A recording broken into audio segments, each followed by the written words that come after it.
fine. It's just Oh. things were very fluid, you know, the rest of the things. Then you know, there was a 50-minute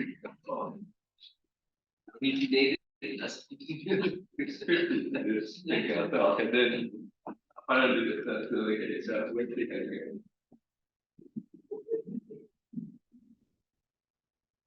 surprise.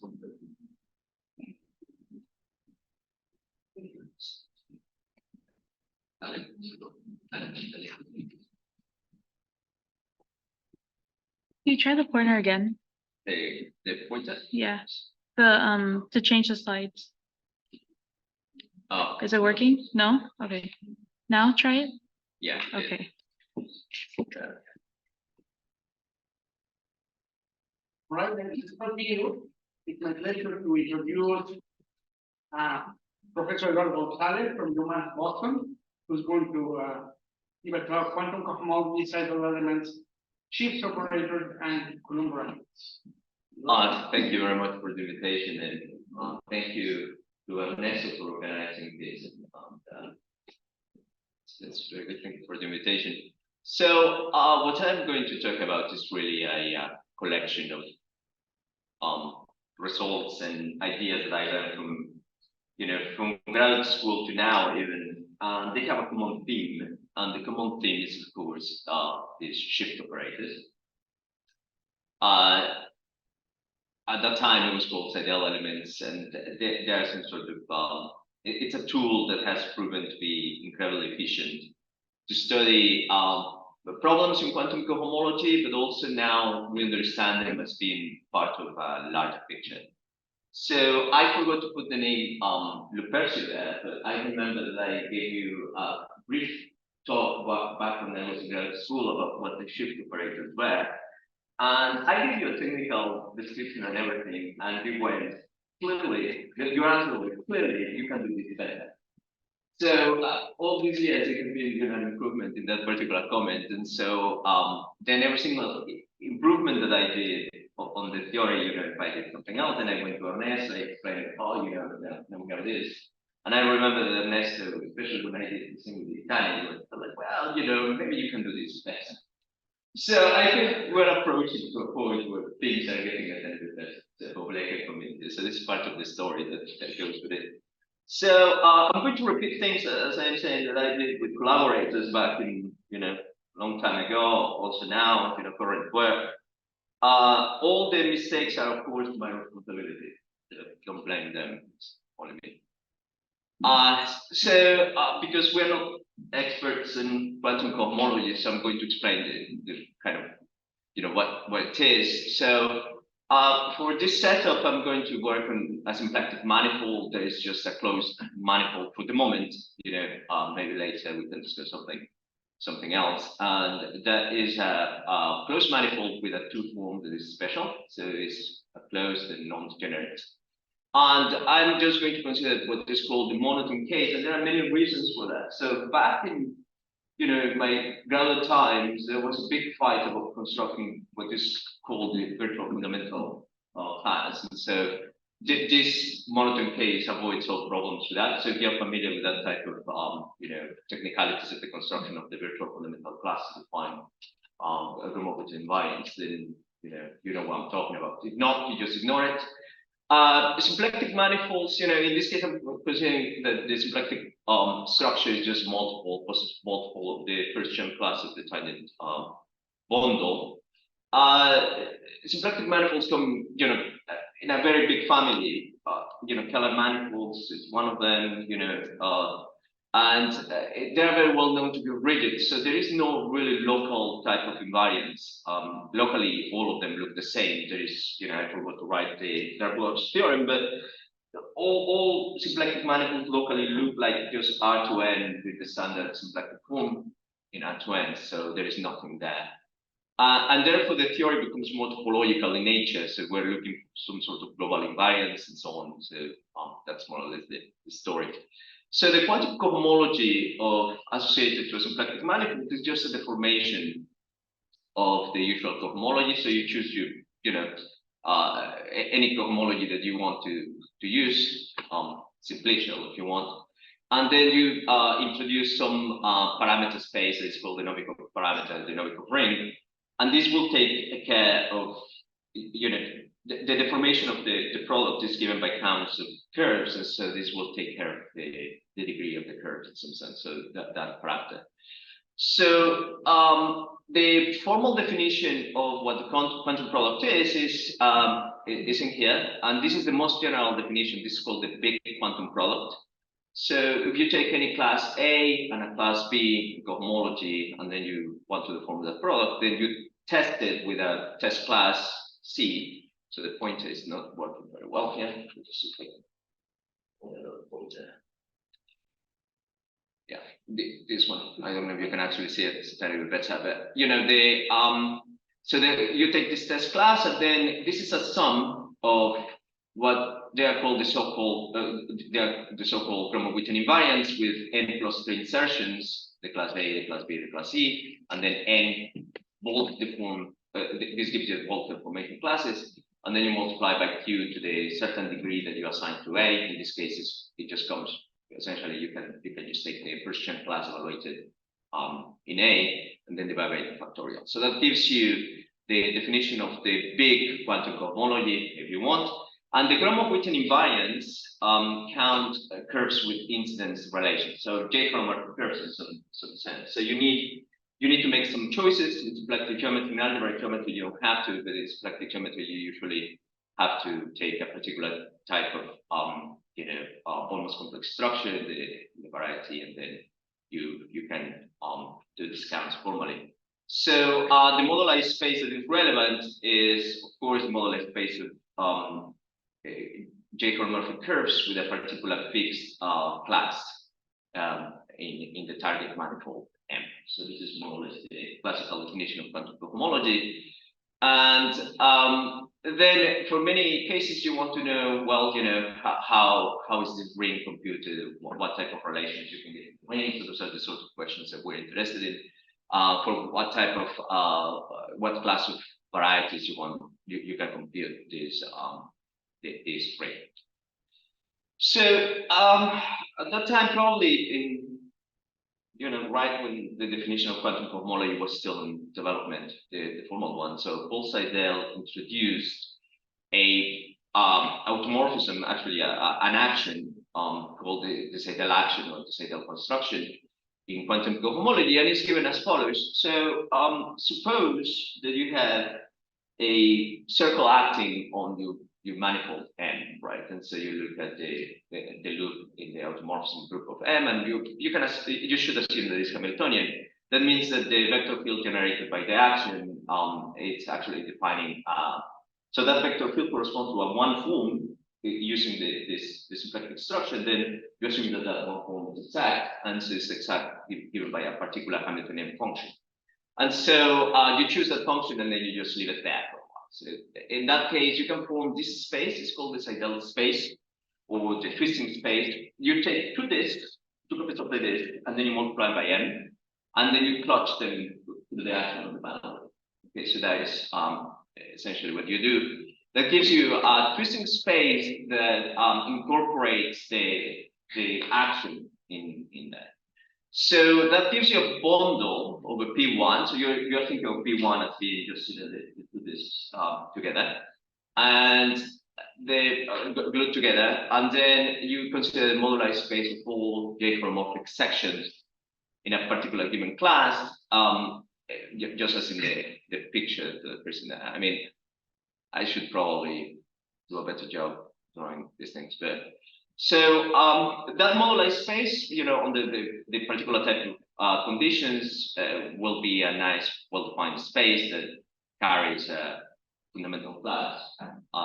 It's going to be oriented, and you can integrate. So there is an integration theory in that modularized space, and then you can do the same exact trick. So in this case, I'm going to take alpha equals 0. So in the definition of the product, the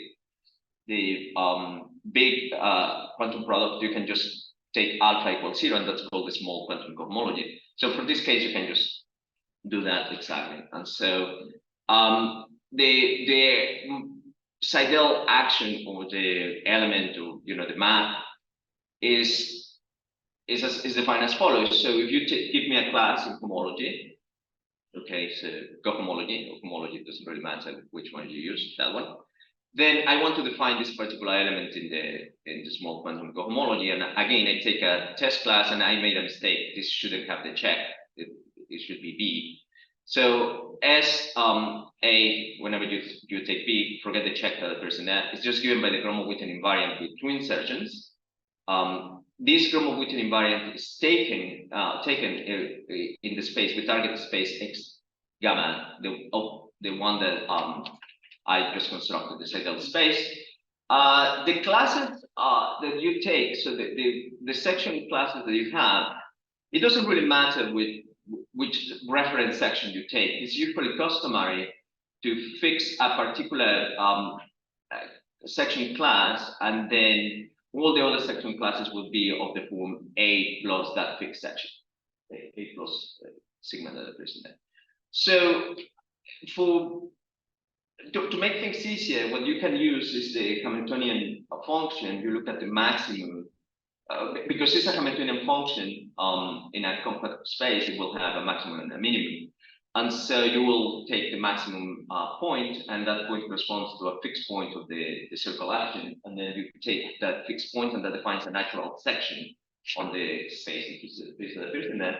And so you can just take that as a reference if you want. And then all the sum that appears in here is just given by elements in the, by degrees in the second homology of M.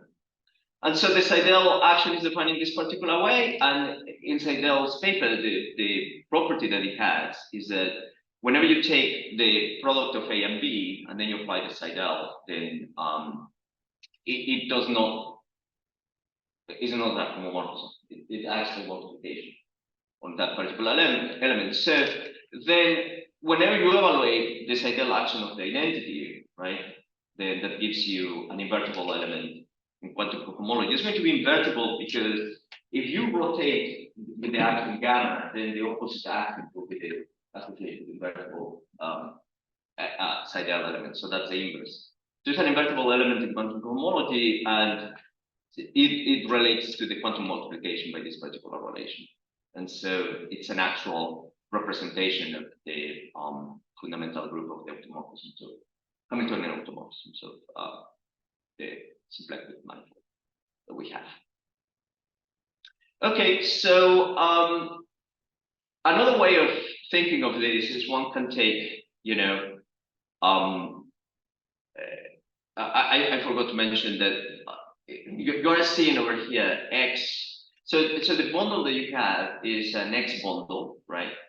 So I'm going to give a different interpretation. So this X bundle has two particular special fibers, the fiber at 0 and the fiber at infinity. Okay? And those are copies of X. So one can think of, to represent this ideal element, you can think of the fundamental class, right? So the class of M in this case. So remember X0, I'm denoting X0 because I put X as the, this is a notational nightmare. So I call it an X bundle, but it's actually an M bundle. So M is my manifold, X is what I call the space. So you can just take the fundamental class of M in here and then just push it forward through this then you can define it in that way as well. Seidel claims that this idea was actually Witten's idea as well. I think Seidel was the first person that wrote this, but anyway. So a classic result, then people start getting interested in computing these Seidel elements, in order to understand the quantum cohomology ring of a particular manifold, or particular manifolds. And so when I was a graduate student, my advisor then was Susan McDuff, whoops, and together with Tolman, they were studying, what exactly can they do in order to generalize Seidel results to do a proper computation of the Seidel element. So at that time, they figured out using Morse theory of the Hamiltonian function that you have, that the Seidel element always looks like the maximum set, Okay, so the fixed point set will have a maximum, and then with respect to the Hamiltonian function, so you look at that level setting, that's going to be fixed with respect to the S1 action, and then plus some lower order terms that were an absolute mystery back then. You have control of it depending on the positivity of the canonical class, and so or the version class of the manifold. So this already gave them a very big way of computing quantum cohomology and also, applying it to several cases. So it's a really great paper. The interest was really not in the quantum cohomology. It came as a corollary of it. The true interest was in understanding the topology of the group of automorphisms, the manifold. But in any case, I used this result back then in 2006 to prove that you can say a lot of the quantum cohomology even by knowing very little information. So for instance, if you have a symplectic manifold with a circle action that has only isolated fixed points, and if you assume that the action is free away from those fixed points, that means that the weights around the fixed points is plus or minus 1 always in the normal directions. Then you can actually prove that the quantum cohomology of that manifold is essentially is actually isomorphic on the nose to a product of P1s. And so the proof is not that difficult. It's again thinking of Morse theory. One can prove, and this is a theorem that I learned from Sue Tolman back then, that the equivariant cohomology of the manifold M with this particular type of conditions was exactly given by it was isomorphic to the equivariant cohomology of the product of P1s. Moreover, this isomorphism that they constructed preserved Chern classes. And so for Gromov-Witten invariance or for Gromov-Witten theory, that's all you need in order to kind of try to recover all the relations that you have. And so in this particular case, the maximum point is, of course, just one singular point at the top. You can imagine that the P1s give you a cube, an N cube in this way, and then you're rotating it so that there is only exactly one maximum and one minimum, like in this case that I have. And so the generators of the cohomology are going to be given by the Morse index 2 points. Okay, those are going to be the ones that are right above the minimum. You take gradient lines with respect to the Hamiltonian function, and then you rotate them. So that gives you spheres, and then you use those spheres to generate the cohomology. And then the quantum product is just given by the formula that Dusen-McDuff and Sue Tolman gave above. So I could rule out and essentially get rid of those lower order terms that are in there. Up to this day, I don't think it's proven that any manifold, symplectic manifold with those properties is actually a product of P1s. But this is the one example that I know that satisfies the property. So if anyone would like to give it I have tried several times from time to time to try to prove it, that any symplectic manifold with a symmetry circle action with isolated fixed points is exactly a product of P1s.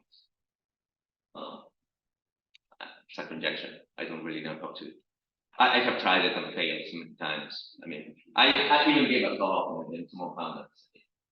So I kind of gave up that thing for a while. From time to time, I come back, but it's one of those things. I think Ernesto, you gave me an idea once, and I couldn't understand you about that. You were too fast. Yeah. Anyway, okay. So enough with the simple action. Let's actually look to the other case. A toric variety where you have a plethora circle actions. So for me, a toric variety is of course given by a GIP quotient or a symplectic quotient if you feel more comfortable with it.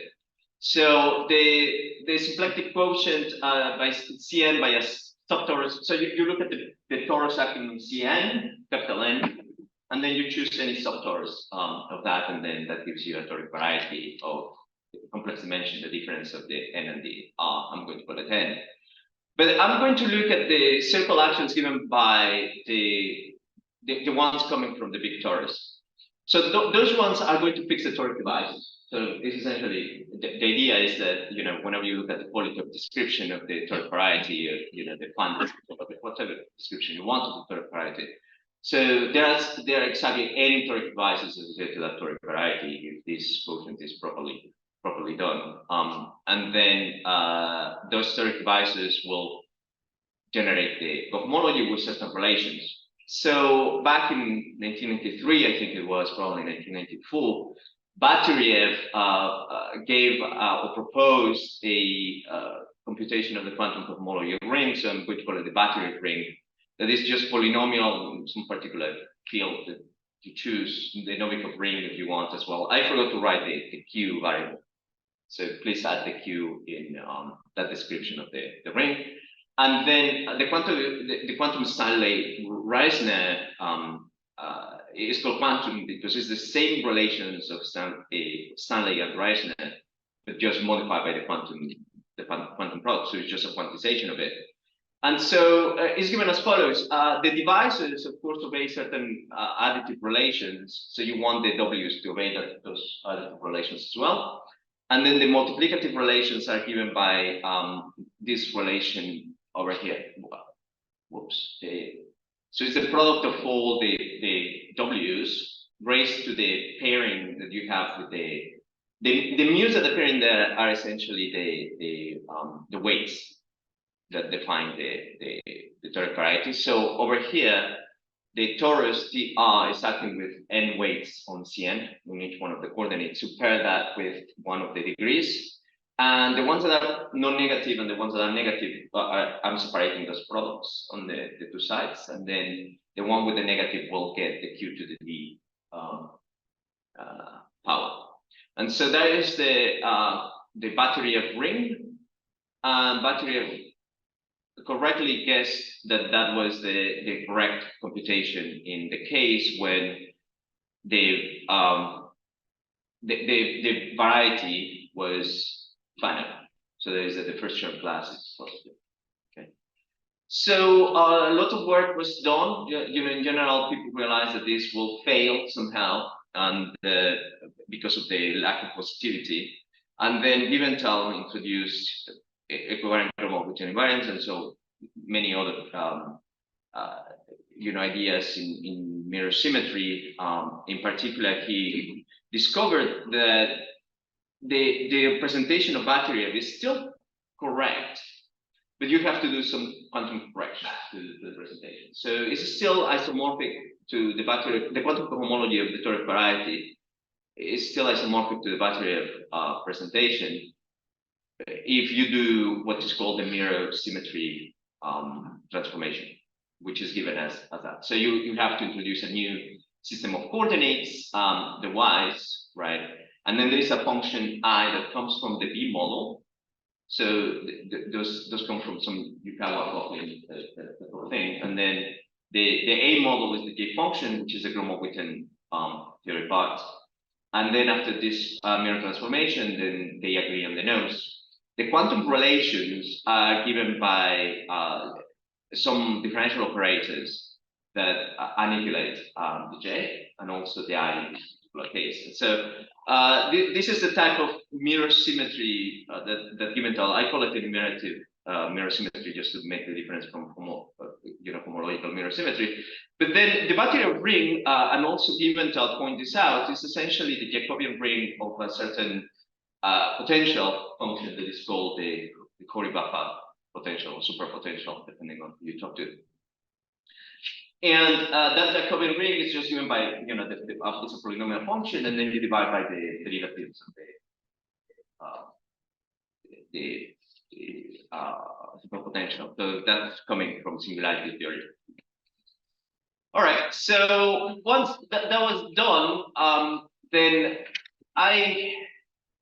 I got interested in this particular problem because my advisor mentioned it to me, and she said, "Well, maybe you want to take a look at this particular problem." And so the idea is that you can use Seidel elements in order to find those corrections that are appearing here. So the quantum corrections needed, so meaning the mirror transformation, should be related somehow to these ideal elements that we were talking about, right? And so the relation is as follows. So these ideal elements correspond to this A side of the story, and then they have some mirror type of elements that I call the battery of elements. This is work done with time, by the way. So the battery of elements are the mirror analogs of these ideal elements, and they are defined as follows. So if you give me any F basis of H2 of M, and then I look at the devices written in terms of that basis, then what I do is I quantize the PJs that appear there, which are the F bases, through the mirror transformation. So that delta, that transformation of the PK tilde, that thing is just the Jacobian of the mirror transformation. So you use the mirror transformation in order to redefine the battery of elements corresponding to the basis, and then you just define the battery of elements by the exact same relations that you have. And so with that, the first guess is like, well, do the battery of elements, which are the natural analogs of these ideal elements, is that what you need in order to you know, using the mirror transformation to get this ideal element? Was that correct? That was the first guess. And so we kind of find out that even with that transformation, you needed some extra correction terms between the battery of elements and the ideal elements once you apply the mirror transformation.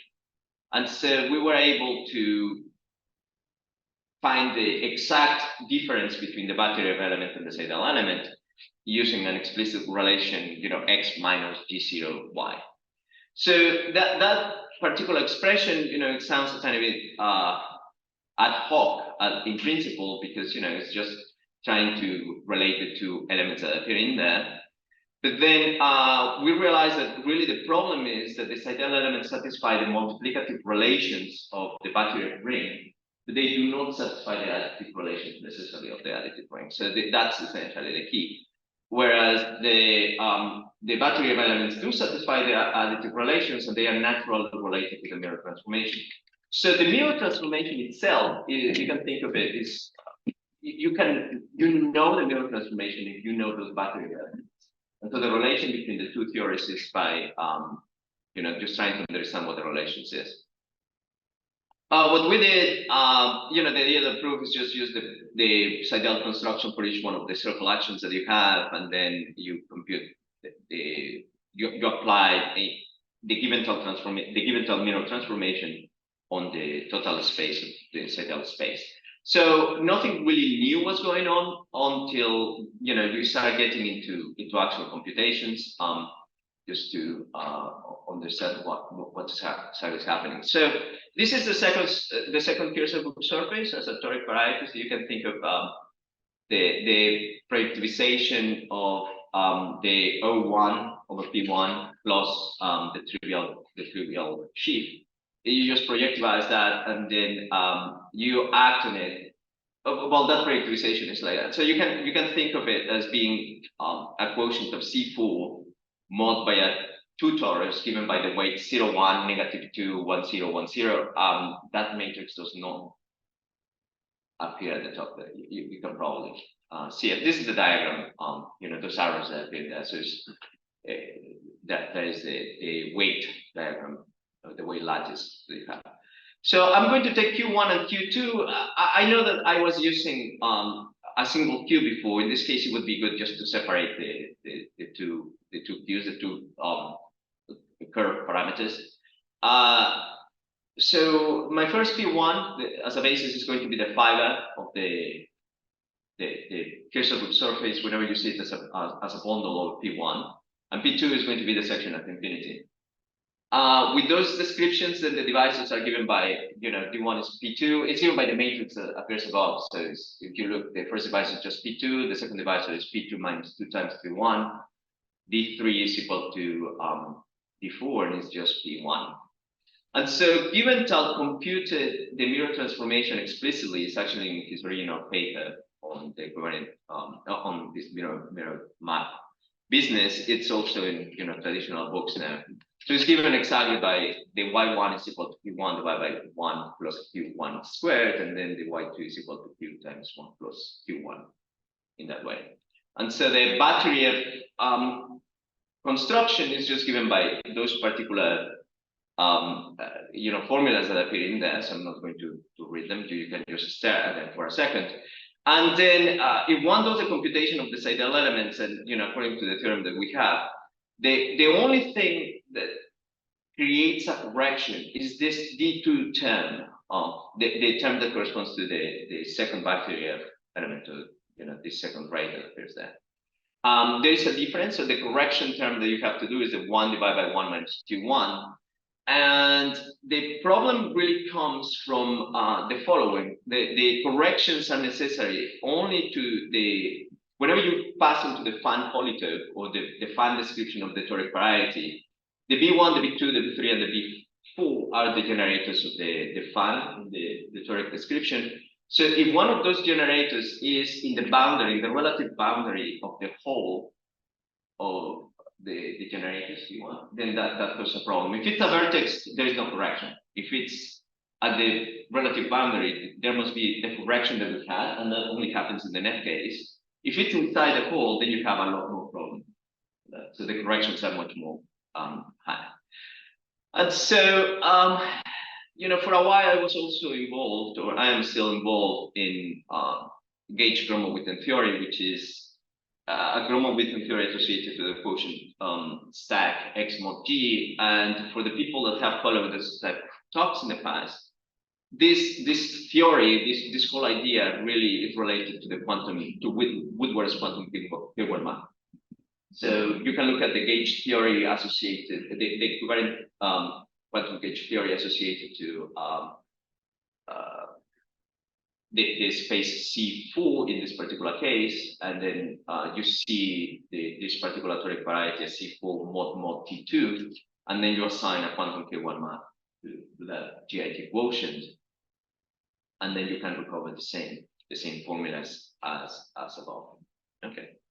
So okay, so far so good. So then in the equivariance setting, right? So we were discussing about the toric varieties. There is now a lot of actions and so on. So you can do the same thing equivariantly, right? So the equivariance setting, you can just do equivariant the action on the modularized space of curves by post-composition, and then you can just work with equivariant homology. But in reality, nothing happens, right? So you get the same exact Seidel map. There is nothing happening. The only thing that you gain whenever you work directly on the equivariant setting is that you will have localization formulas. And that's the only reason why we would like to just work equivariantly in this particular case. And then there is many really great things that you can do with that equivariant description is perfectly fine. You still have pretty much all ideas are the same. So you don't gain anything much other than localization formulas. But that's not what we are here for. So we're here for the shift operators. And so the shift operators, you said, I would like to call it a quantization in the same sense that, whenever you quantize LG. So the shift operator will be similar to what we had before. So I have, let's say, a torus acting on the manifold, and I have a one parameter subgroup of co-character, whatever you want to use. And so I'm going to take a t hat. Okay, it's going to be S1 cross T. That's just this enhanced torus, if we want to. And so you have two actions on your manifold, right? With this choice that you have is the standard T action, and then you have the twisted T action by the co-character that you have in there. So then in this case, the induced the induced map of the pullback map, the push forward, I don't really want to how to call it, of the identity will be shifted in the equivariant parameters. So I want to explain what exactly the shift is, or gamma shifted. So in this case, if you look at the equivariant cohomology with respect to the t hat, with respect to the t hat. So I'm going to look at the u is going to be my S1 equivariant parameter, and lambda is going to be my t equivariant parameter. And so the one that is induced by the identity will shift the equivariant parameters by, in the lambda, is going to add the gamma times. It's just that shift that occurs in there. And that's essentially what we want to point out. But even though this is a silly type of observation, it has incredibly good repercussions in work. So this shift operator is constructed analogously as the Seidel representation. So you look at the same diagram, you look at the Seidel space. The Seidel space is again given just by the twisted bundle that you have by this co-character. And then you will have two special fibers, the fiber at 0, the fiber at infinity, and then you look at the corresponding by counting all these sections that go from one to the other. So, however, you do it equivariantly. So you take the Gromov-Witten invariance with respect to so equivariant Gromov-Witten invariance on the total space of the Seidel space with respect to the t hat action, not the t action, the t hat, in that way. And so that operator is going to be gamma twisted in the sense that I just explained above. So it's going to be covering that shift in the Graham parameter. And then Iritani, approximately in 2000, and I think it was 2013 when he was already working on this, or he knew about this, is that S gamma has very good properties. It commutes with what is called the Dubrovin connection on the quantum cohomology. So the connection is given as, you pick a basis on your cohomology, and then you define a connection given by the derivation in the direction of the phi I, and then you invert the equivariant parameter, and then you quantum multiply by the element in the basis that you have. And so it commutes with respect to that connection. And also, whenever you take the non-equivariant limit with respect to the circle action, so the U is the S1 equivariant parameter, then that recovers the standard Seidel element that you have. So this is a nice extension. And then in this toric setting, right, that we had above, so you have a similar story about the quantum cohomology being presented as the Jacobian ring of a particular potential. But this is a potential that is equivariant, so you need to introduce equivariant variables. So the UI are the equivariant parameters. You have the usual Hori-Baha potential in your torus, and then you take UI log Zi. The Zi are the coordinates in of the regional potential. So Iritani proved, also Liebenschutz and Jones, that the T equivariant quantum cohomology of M is given by the Jacobian ring of this equivariant superpotential, and this Jacobian is a partial Jacobian. It's only taking the derivatives. So the relations are given only by the derivatives in the Z's. So there is those relations that appear in the that should be an UI instead of the HI. Okay, good. So let me see. In the next 10 minutes, I'm going to try to introduce what we are working at the moment. For that, in what follows, we want to do this extension of this construction in great generality to what we claim is that there is an action of the cohomology of LG mod T. Okay, so where LG, we want to extend this in for Lie groups, not necessarily the torus action. And then we want to talk about an algebraic structure in quantum cohomology, a modular structure of quantum cohomology with respect to the cohomology of LG mod T. So for that, I'm going to use a particular type of equivariant cohomology that is called semi-infinity equivariant cohomology. People in representation theory uses this a lot. So you take natural approximation of EG, just, I want this to be in the nicest possible way so that each one of the embeddings from EG to EG plus 1 is very nice in the normal directions. And so the Borel approximation is, of course, given by just, you take, if n is your manifold, or in general, it can be done for any CW G manifold. You can just take the Borel space of it, well, for EG in this particular case, and that gives you an approximation of that way. So that embedding has a tubular neighborhood, a nice tubular neighborhood, which is an oriented vector bundle over the base. And with that, you can actually define easing and pull back on maximums. So you will have a system, a nice system that goes from the homology, of the Borel space n+1 to the homology of the Borel space at the level n, shifted a tiny bit by the rank of this tubular neighborhood. Okay, as seen as a vector bundle. And so if you define that shift, right, that appears in the dimensions, then allows you to take the direct limit, the inverse direct limit of that system, and then that's what we call the semi-infinite equivariant homology. And that's the homology that we're going to be using in all the computation. So you usually take this as an approximation, a nice approximation of the equivariant homology. And the reasons is because it has an equivariant fundamental class for your manifold n, even though, and it allows you to do geometry as well. So it's in the proper dimension. All right, so for the setup that I want to do, so I'm going to take G and E Lie group at all, so compact Lie group. I'm going to take a maximal torus. But not connected, not maximal. Well, you can. I mean, but it's not necessary. I mean, you can just work with eases, right?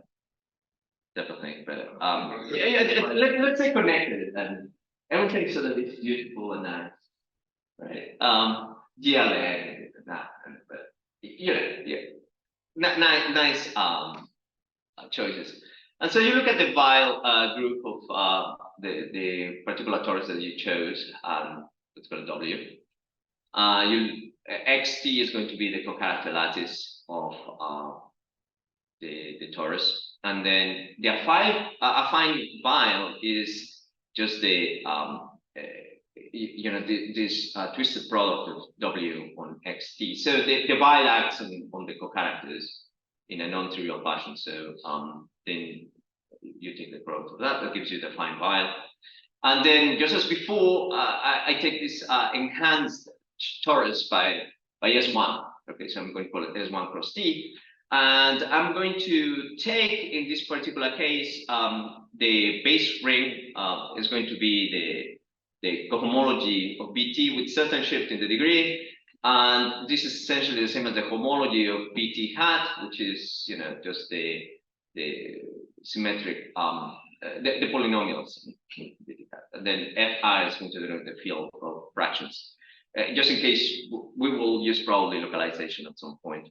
And so LG is, for my purposes, is just going to be the smooth maps that go from S1 into G. If we want to do, whenever we call some algebraic geometric constructions or something that uses more algebraic geometric discrete type of things, then we use the polynomial version of it. But we know that they are homotopically equivalent, so then that's perfectly fine. N is going to be what we're really interested in. This is going to be a fine flag variety. You can think that this is just kind of G mod T in the usual case, just the standard flag. And omega G is going to be the base loop group of G, just as before. G and T act on LG, but I mean, you have the cosets, you act on the cosets, and then S1 rotates the loop. And I'm going to follow the convention that the rotation is kind of the negative shift in the rotation. So you have G hat and T hat actions on LGT. Okay, and so it's very well known that the LGT defined flag has a decomposition in CW. It's a CW decomposition just given. I call it the Bruja decomposition, but this of course no. You can actually see this in any book of representation theory. The idea is that this decomposition is of Morse type with respect to some energy functional. You can actually look this in Presley's Siegel.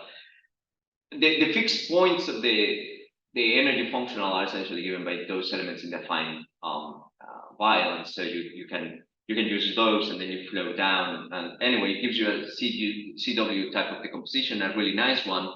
And the classes that you really work with, you have to close them. You have to close those cells and then resolve them because they are highly singular.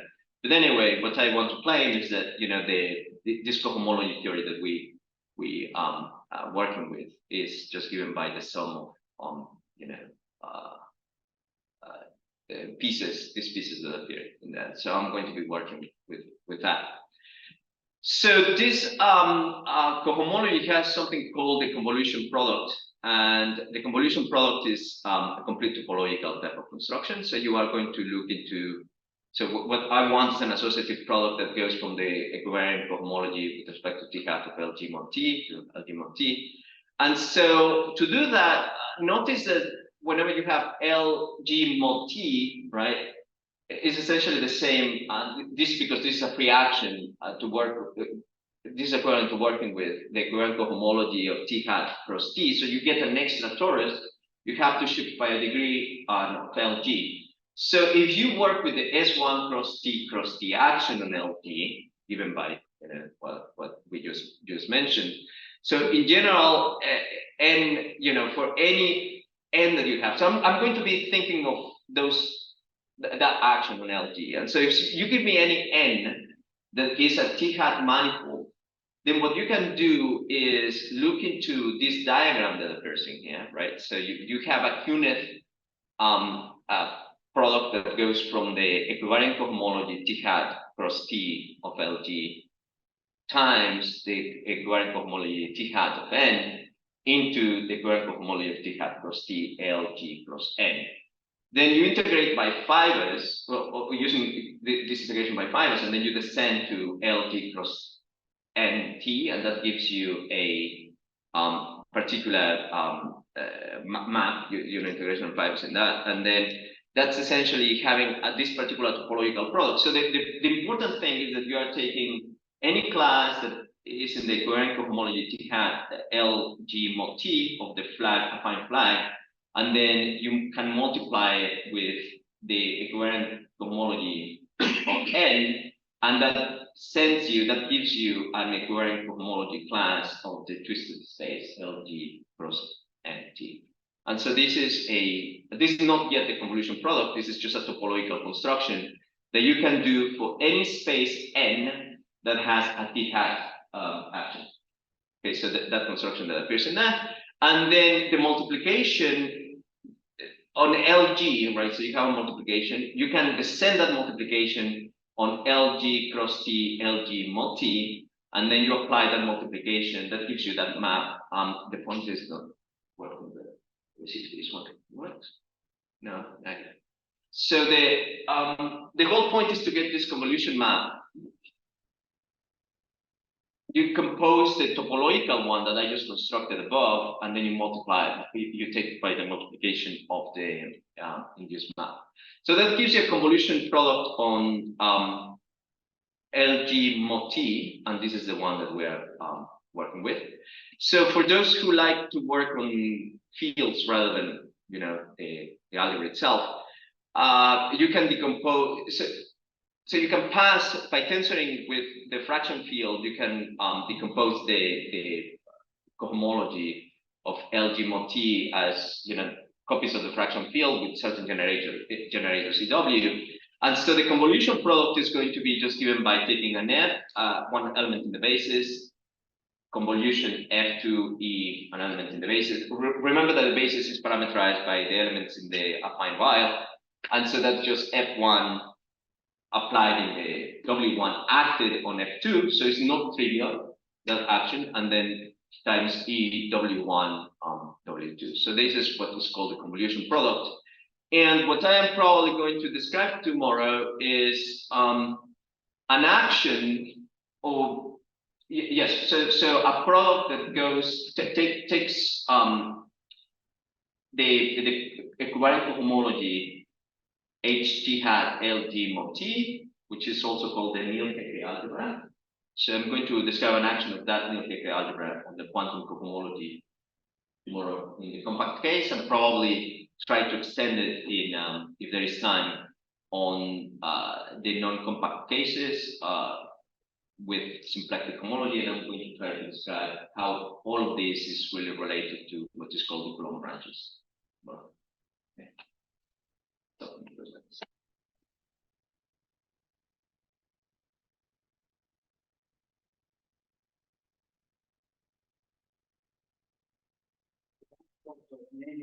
Yeah. Coulomb was also named in the Eiffel Tower. So there you have it. I don't think I am related to Coulomb.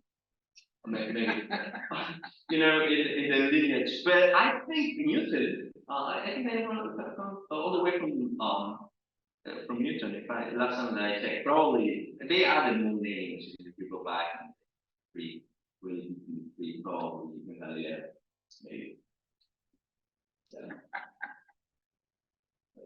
Also, what was it necessary to do this dualization, to carry out with? You mean like working with that funny homology business? Yeah. So this is actually funny. This semi-infinite homology is called. So it works like homology in the base and cohomology in the other one. So it's kind of mixed, and there is a reason why you know. I taught for presentation theories. They have done this, you know, for many years, and I think there is the main reason is that you can actually do computation. It is a correct thing to do. If you read you can do intersection theory as well. So the papers by Graham and the editing, the original ones, this is, you know, for Elmore homology and all that. This is the natural extension. So there is no other way to do it. Dualizing like you dualize one side. But I was just wondering if it really. So it's really necessary. Well, That's like it. Let's put it this way: the necessity was my influence. No. Because sometimes it's and I'm going to bundle up. No, I think it was actually necessary. Like those guys died for a while. Then you're using the intersection theory of the cipher manifolds.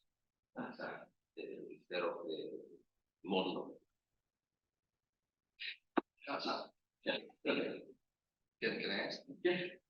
Just because you mentioned that your shift operator commutes with the kind of connection that you have there. So this means that if you are trying to do some gauge theory in this scenario, the shift operator should be some invariant or something. Yeah. So the idea is not really invariant. It has to do with the relations in quantum cohomology. You're absolutely right. So that the point is that they are capturing the relations in quantum cohomology. The conjecture that I think is a theorem in anomaly, one of my collaborators that he makes constant element, is that if you had and it related to the very original question that I put in there. So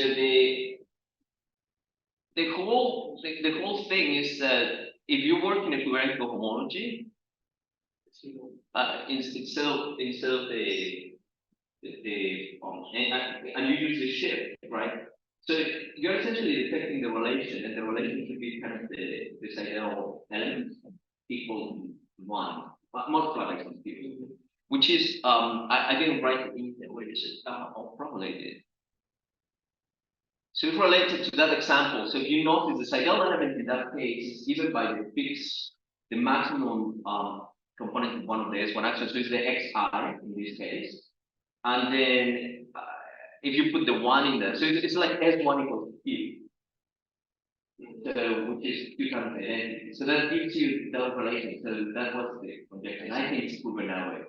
Constantine that the integration analysis. And that connects very nicely to the equivariant form with invariance, because if you think of this relation for the quotients, right? The shift operator can also gauge it. So there's a shift operator. I don't really know if that has been done, but there's this shift operator at the level of equivariant gauge with an invariance call. And then once you take the quantum Q1 maps, then that gives you the relation. So if something knows, it should be something like the shift operator equals 1 with some Q parameter that, so that goes the relation. So the relation is not only maybe this is a far-fetched statement that I want to claim that there were relation only at least in nice spaces that have some sort of the actions one. They all come from shift operator. So that's that's the thing. And they determine the gluing when you have that picture about decomposing zero part to infinite part. So I mean, like, because you are doing things on separated pieces, right? So the shift should. Well, yeah. So the shift is affected because you're gluing, but you are twisting it, right? So it's like a blotch type of homology.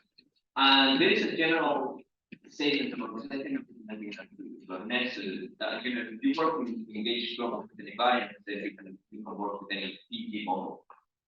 And then you can do the same. So I think by using localization, at the end of the day, everything that counts is going to be this localized type of information, and all the gauge maps that are fixed by that count for the same come from flux formals.